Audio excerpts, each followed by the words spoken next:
लीजिए सुनिए जय शंकर प्रसाद की लिखी कहानी छोटा जादूगर।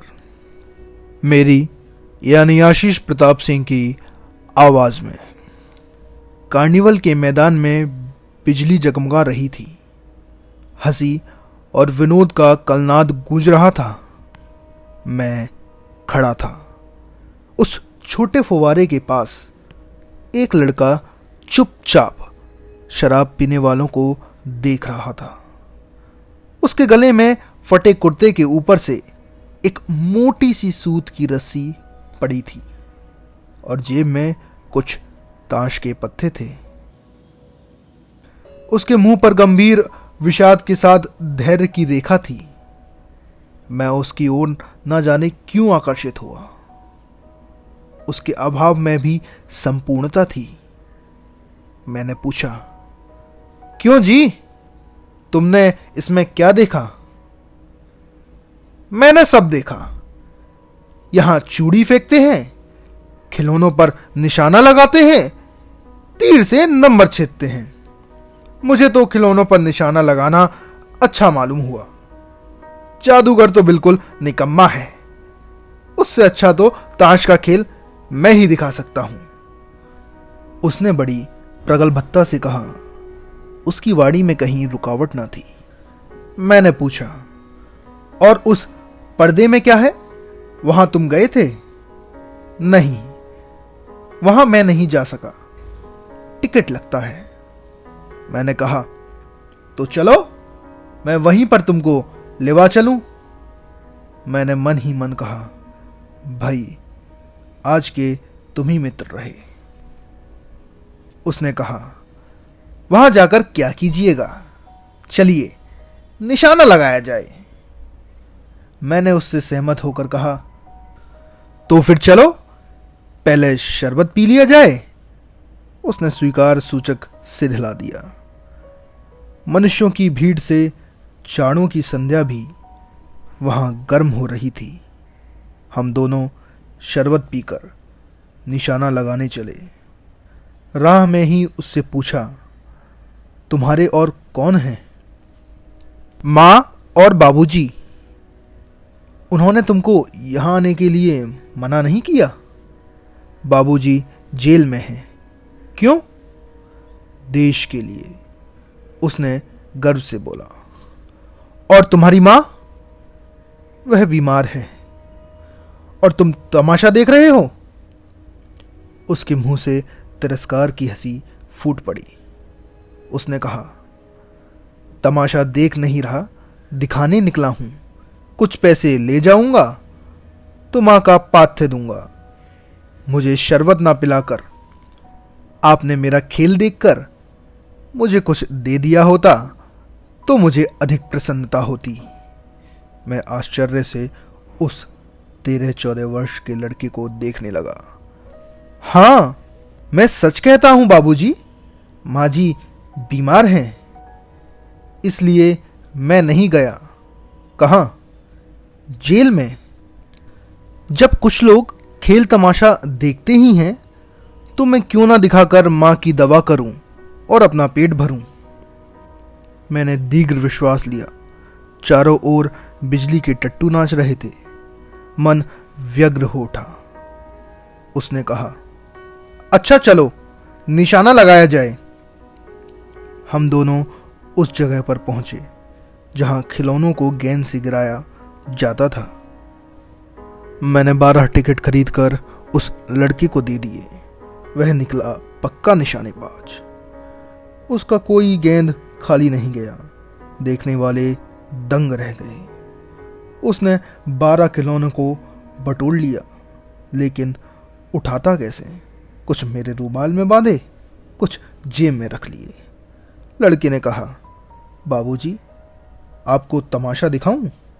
बाहर आइए, मैं चलता हूं। वह 9-11 हो गया। मैंने मन ही मन कहा, इतनी जल्दी आंखें बदल गई। मैं घूमकर पान की दुकान पर आ गया। पान खाकर बड़े देर तक इधर उधर टहलता देखता रहा। झूले के पास लोगों का ऊपर नीचे आना देखने लगा। अकस्मात किसी ने हिडोले से पुकारा, बाबूजी। मैंने पूछा, कौन? मैं हूं छोटा जादूगर। कलकत्ते के सुरमे बटोनिकल उद्यान में लाल कमलिनी से भरी हुई एक छोटी सी झील के किनारे घने वृक्षों की छाया में अपनी मंडली के साथ बैठा हुआ मैं जलपान कर रहा था। बातें हो रही थीं। इतने में वहीं छोटा जादूगर दिखाई पड़ा। हाथ में चारखाने की खादी का झोला, साफ जांघिया और आधी बाहों का कुर्ता, सिर में मेरा रुमाल सूत की रस्सी से बांधा हुआ था। मस्तानी चाल से झूमता हुआ आकर कहने लगा, बाबूजी नमस्ते। आज कहिए तो खेल दिखाऊं? नहीं जी, अभी हम लोग जलपान कर रहे हैं। फिर इसके बाद क्या गाना बजाना होगा बाबूजी? नहीं जी, तुमको। क्रोध से मैं कुछ और कहने जा रहा था। श्रीमती जी ने कहा, दिखलाओ जी, तुम तो अच्छे आए, भला कुछ मन तो बहले। मैं चुप हो गया, क्योंकि श्रीमती जी की वाणी में वह माँ की सी मिठास थी जिसके सामने किसी भी लड़के को रोका नहीं जा सकता। उसने खेल आरंभ किया। उस दिन कार्निवल के सब खिलौने उसके खेल में अपना अभिनय करने लगे। भालू मनाने लगा, बिल्ली रूठने लगी, बंदर घुड़काने लगा, गुड़िया का ब्याह हुआ, गुड्डावर काना निकला। लड़के की वाचालता से ही अभिनय हो रहा था। वह हंसते हंसते लोटपोट हो गए। मैं सोच रहा था, बालक को आवश्यकता ने कितना शीघ्र चतुर बना दिया। यही तो संसार है। ताश के सब पत्ते लाल हो गए, फिर सब काले हो गए। गले की सूत की डोरी टुकड़े टुकड़े होकर जुड़ गई। लट्टू अपने से नाच रहे थे। मैंने कहा, अब हो चुका, अपना खेल बटोर लो, हम लोग भी अब जाएंगे। श्रीमती जी ने धीरे से रुपए दे दिए। वह उछल उठा। मैंने कहा, लड़के, छोटा जादूगर कहिए, यही मेरा नाम है, इसी से मेरी जीविका है। मैं कुछ बोलना ही चाहता था कि श्रीमती जी ने कहा, अच्छा, तुम इस रुपए से क्या करोगे? पहले भरपेट पकौड़ियां खाऊंगा, फिर एक सूती कंबल लूंगा।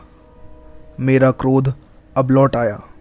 मैं अपने पर बहुत क्रोधित होकर सोचने लगा, ओह, कितना स्वार्थी हूं मैं। उसके 1 रुपये पा जाने पर मैं ईर्ष्या करने लगा था ना। वह नमस्कार करके चला गया। हम लोग लता कुंज देखने के लिए चले। उस छोटे से बनावटी जंगल में संध्या साए साए करने लगी थी।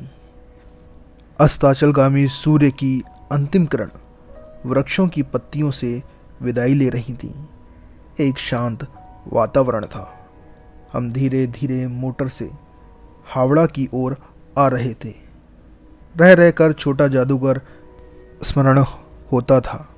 सचमुच वह एक झोंपड़ी के पास कंबल कंधे पर डाले खड़ा था। मैंने मोटर रोककर उससे पूछा, तुम यहाँ कहाँ? मेरी माँ यहीं है ना, अब उसे अस्पताल वालों ने निकाल दिया है। मैं उतर गया।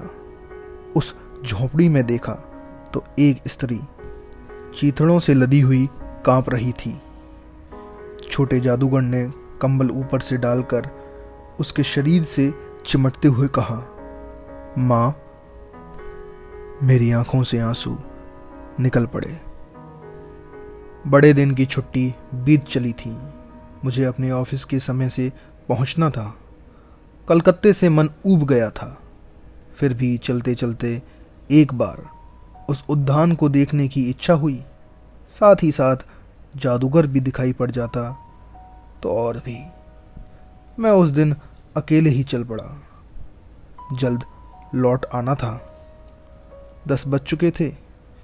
मैंने देखा कि उस निर्मल धूप में सड़क के किनारे एक कपड़े पर छोटे जादूगर का रंगमंच सजा है। मोटर रोककर उतर पड़ा। वहाँ बिल्ली रूठ रही थी, भालू मनाने चला था, ब्याह की तैयारी थी। यह सब होते हुए भी जादूगर की वाणी में वह प्रसन्नता की तरी नहीं थी। जब वह औरों को हंसाने की चेष्टा कर रहा था, तब जैसे स्वयं कांप जाता था, मानो उसके रोए रो रहे थे। मैं आश्चर्य से देख रहा था। खेल हो जाने पर पैसे बटोरकर उसने भीड़ में मुझे देखा। वह जैसे क्षण भर के लिए स्फूर्तिमान हो गया। मैंने उसकी पीठ थपथपाते हुए पूछा, आज तुम्हारा खेल जमा क्यों नहीं? माँ ने कहा है कि आज तुरंत चले आना, मेरी घड़ी समीप है, अविचलन भाव से उसने कहा।